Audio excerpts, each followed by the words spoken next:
बाबासाहेब आंबेडकर, भारताच्या राज्यघटनेचे एक महान शिल्पकार.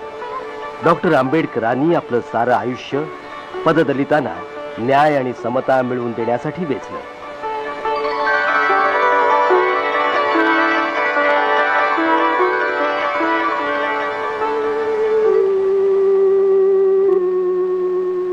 भीमराव आंबेडकरांचा जन्म 14 एप्रिल 1891 मध्ये एका साधारण कुटुंबात झाला. त्यांचे वडील सैन्यात सुभेदार होते. बाबासाहेब हे त्यांचं 14वं अपत्य. बालपणापासूनच त्यांना जातीभेदाचे चटके सहन करावे लागले. आपलं प्रारंभीचं शालेय शिक्षण भीमरावांनी दापोलीमध्ये आणि साताऱ्यात घेतलं. त्याच काळात त्यांना सर्वत्र त्यांची जात आडवी येत होती, पण त्यांच्या शिक्षणाच्या तळमळीमुळे न डगमगता ते पुढे शिकतच राहिले.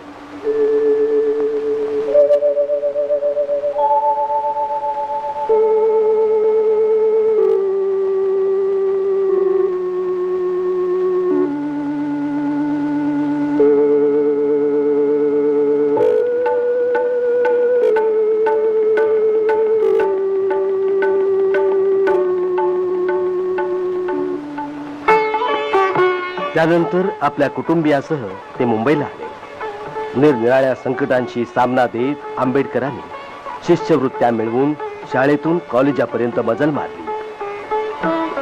आपल्या अभ्यासातील आणि वर्तणुकीतील चोखपणाने आंबेडकरांनी त्यावेळच्या एल्फिन्स्टन कॉलेजच्या प्रिन्सिपॉलाकडून शाबासकी मिळवली आणि नंतर तिथूनच ते 1912 मध्ये पदवी परीक्षा उत्तीर्ण झाले. बडोद्याच्या सयाजीराव गायकवाडांनी त्यांना शिष्यवृत्ती वाढवून दिली.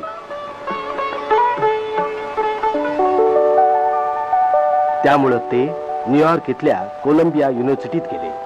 तिथे त्यांनी अर्थशास्त्रातली MA ची पदवी मिळवली आणि नंतर डॉक्टरेटचीही पदवी मिळवली.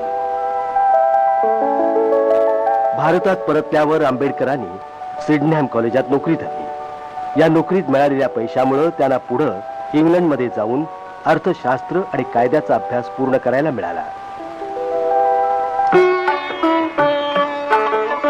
एकीकडे कुटुंबाची जबाबदारी सांभाळत असताना दुसरीकडे जातीयवादी गुलामगिरीच्या बेड्यात तोडून टाकण्यात ते गुंतले होते. वेगवेगळी संकट पार करीत आंबेडकर अखेरीला बॅरिस्टर झाले. 1924 मध्ये मुंबईच्या हायकोर्टात त्यांनी कामाला सुरुवातही केली. मुंबई विधानसभेचे एक सदस्य म्हणून सार्वजनिक क्षेत्रात त्यांची कामगिरी सुरू झाली होती. आंबेडकरांच्या जीवनाची संगती पददलित वर्गाशी जोडली जाते. ते केवळ हा पददलित वर्ग उपासपोटी होता म्हणून नव्हे, तर तो एक अपमानितच जीवन जगत होता म्हणून.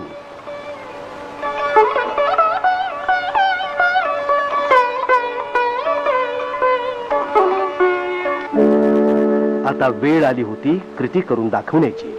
महाडमधलं 14 तळ वास्तविक हे तळ सर्वांसाठी खुलं होतं. तरीही सवर्ण हिंदूंनी ते खासगी मालकीचं असल्याचा दावा केला. हरिजनांना या तळ्यावर पाणी भरण्याची मनाई करण्यात आली. 1927 मध्ये आंबेडकर आणि त्यांच्या अनुयायांनी या अन्यायाविरुद्ध सत्याग्रहाचा मार्ग अवलंबला. प्रसंगी प्रकरण कोर्टातही गेलं. आपण सर्वजण तळ्यावर जाऊन आपली जाण लागू आणि म्हणून निरीक्षण थिएटर मधून उभ्या पेठेने तामटाळीनं 6 मैली घाटावरून शेवटी कोर्टानं हरिजनांची मागणी मंजूर केली. आंबेडकरांचा विजय झाला. अस्पृश्यतेविरुद्ध त्यांनी बंडाचं निशाण उभारले. त्यासाठी प्रचाराचं योग्य साधन म्हणून वर्तमानपत्र काढणं हाच एकमेव मार्ग आंबेडकरांपाशी होता. बहिष्कृत भारत या मराठी पाक्षिकातील संपादकीयात त्यांनी हिंदू धर्मावर कोरडे उठले. आपल्या सुरुवातीच्या काळात आंबेडकरांनी जी पदं भूषवली होती त्यात मुंबईच्या सरकारी लॉ कॉलेजात प्रिन्सिपॉल होण्याचं भाग्य त्यांना लाभलं. त्यांच्या बुद्धिमत्तेचा केवढा हा मोठा गौरव.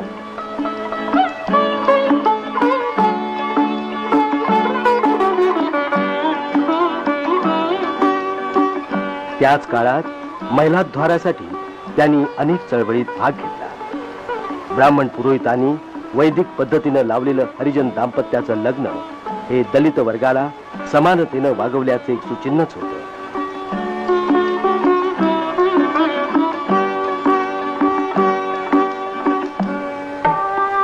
आता डॉक्टर आंबेडकर दलितांचे पुढारी बनले. ते दलितांचे बाबा झाले, त्यांचा एक आधार बनले. मुंबई मधलं आंबेडकरांचं घर, राजगृह त्यांच्या अनेक चळवळींचं प्रमुख केंद्र बनलं. डॉक्टर आंबेडकरांना ग्रंथांचा भारी शौक. फुरसतीच्या क्षणी ते लेखन वाचनात दंग राहत. त्यांनी जवळजवळ 11 ग्रंथांचं लेखन केलं.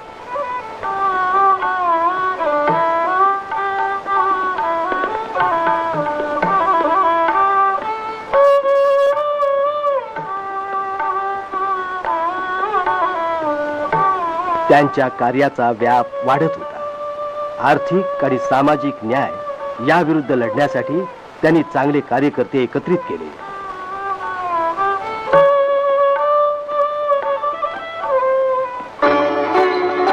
देवाच्या दारी सर्व जाती एक आहेत हे सिद्ध करण्यासाठी बाबासाहेबांनी मंदिर प्रवेश आंदोलन केलं. 1930 मध्ये डॉक्टर आंबेडकरांनी हरिजन आणि इतर मित्रांसमवेत नाशिकच्या काळाराम मंदिराच्या प्रवेशासाठी एक मोर्चा काढला.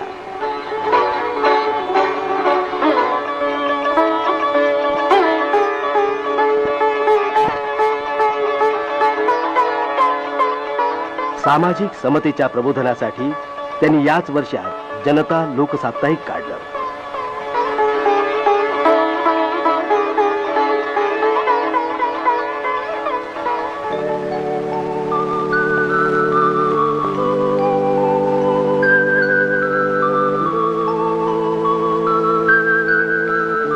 डॉक्टर आंबेडकर लंडन मधल्या 3ही गोलमेज परिषदेला प्रतिनिधी म्हणून गेले.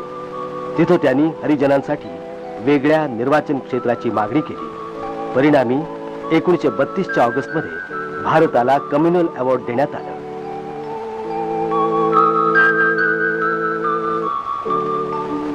गांधीजींनी आंबेडकरांना विरोध केला. हरिजनांच्या वेगळ्या निर्वाचनाविरुद्ध गांधीजींनी आमरण उपोषण आरंभलं. अखेरीला पुणे करारान्वये हरिजनांना प्रत्येक निर्वाचन क्षेत्रात थोड्या आरक्षित जागा मिळाल्या.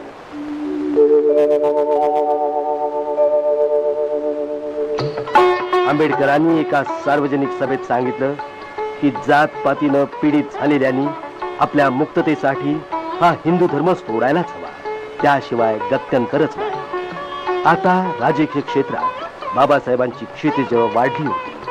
व्हॉइसरॉयच्या कार्यकारिणीचे ते एक सदस्य बनले आणि मग त्या संधीचा फायदा घेऊन त्यांनी दलित वर्गाच्या कल्याण 1945 बाबासाहेब आंबेडकरांनी पीपल्स एज्युकेशन सोसायटीची स्थापना करून तिच्या योगे अनुसूचित जातीतल्या विद्यार्थ्यांसाठी निरनिराळ्या शिक्षण संस्था उभारल्या. स्वतः शिक्षण तज्ञ असल्यानं डॉक्टर आंबेडकरांना हे ठाऊक होतं की अखेरीला ज्ञानानंच मुक्ती मिळते. जातीयवादाच्या शापानं दलित वर्गाला पार अज्ञानाच्या दरीत ढकलून दिलेलं होतं.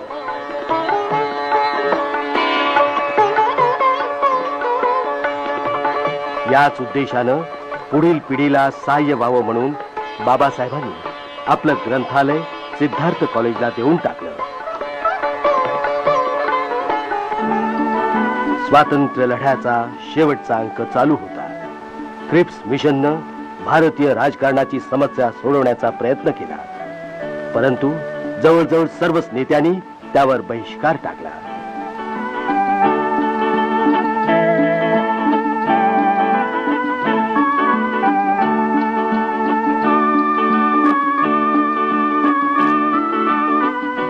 डॉक्टर आंबेडकरांनी देखील दलित वर्गातर्फे त्या योजनेला ठोकरून लावलं. महात्मा गांधींनी क्रिप्स प्रस्तावाला पोस्ट डेटेड चेक म्हणजे पुढील तारखेचा चेक असंच म्हटलं. 1946 मध्ये ब्रिटिश कॅबिनेट मिशन सत्ता बदल योजनेवर विचार विमर्श करण्यासाठी आलं. हंगामी सरकार आणि एक संविधान सभा तयार करून तिच्या योगे स्वतंत्र भारतासाठी घटना बनवावी अशी योजना होती. डॉक्टर आंबेडकरांना बंगालमधून संविधान सभेसाठी निवडण्यात आलं. 1947च्या ऑगस्टमध्ये संविधान सभेनं एक ड्राफ्टिंग कमिटी घटनेच्या निर्मितीसाठी बनवली आणि तीमध्ये भारताचे केंद्रीय कायदे मंत्री डॉक्टर आंबेडकरांना अध्यक्षपदी विराजमान केलं.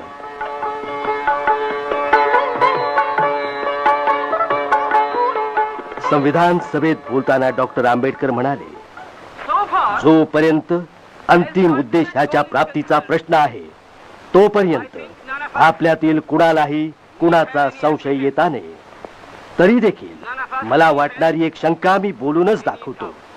आपण सर्व कुठल्याही प्रकारे सहकार्यपूर्वक आपल्यातील विविधतांना एकतेच्या मार्गावर घेऊन जाऊ. आमच्या लक्ष्याविषयी कसलीच शंका नाही, पण त्या मार्गाने पावलं टाकणंच कठीण आहे. म्हणून आम्हाला एका शक्तिशाली केंद्रीय सरकारची आवश्यकता आहे. That we have today take a decision in common and march in a cooperative way on that road which is bound to lead us to unity. Our difficulty is not with regard to the ultimate. Our difficulty is with regard to the beginning.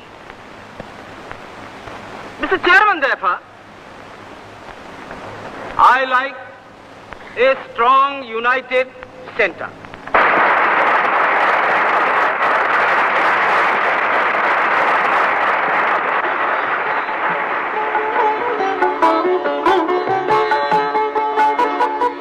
त्रिवार वाचन केल्यावर संविधान सभेनं भारतीय घटनेचा स्वीकार केला.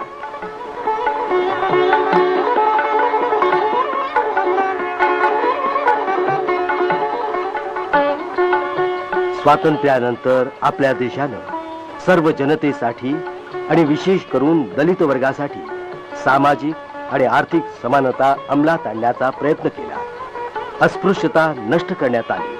इतकंच काय, अस्पृश्यता मानणं हा गुन्हा ठरवला गेला. आता अनुसूचित जातीच्या विद्यार्थ्यांसाठी IAS परीक्षेच्या शिक्षणाचं एक खास केंद्र देखील उघडलेलं आहे. भारतीय गणराज्याचे पहिले कायदा मंत्री होते डॉक्टर आंबेडकर. केंद्रीय कायदा मंत्री या नात्यानं डॉक्टर आंबेडकरांनी हिंदू कोड बिल अंमलात आणलं. त्यामुळं देशभरच्या कायद्यात समानता येऊन समाज आणि धर्म पालनात सुधारणा होऊ शकेल असं त्यांना वाटलं होतं. आपल्या या उद्देशात साफल्य न मिळाल्यानं त्यांनी 27 सप्टेंबर 1951 मध्ये आपल्या मंत्रिपदाचा राजीनामा दिला. डॉक्टर आंबेडकरांचा सन्मान करण्यासाठी कोलंबिया विश्वविद्यालयानं आपल्यापासून हिरावून नेलं. मुंबईमध्ये शोकाकुल जनतेचा एक महासागर उफाळला त्यांच्या लाडक्या बाबांना अखेरचा निरोप देण्यासाठी. दलितांचे बाबा, गोरगरिबांचे कनवाळू बाबा महानिर्वाणाला निघाले. बुद्धम शरणम गच्छामि, धम्मम शरणम गच्छामि.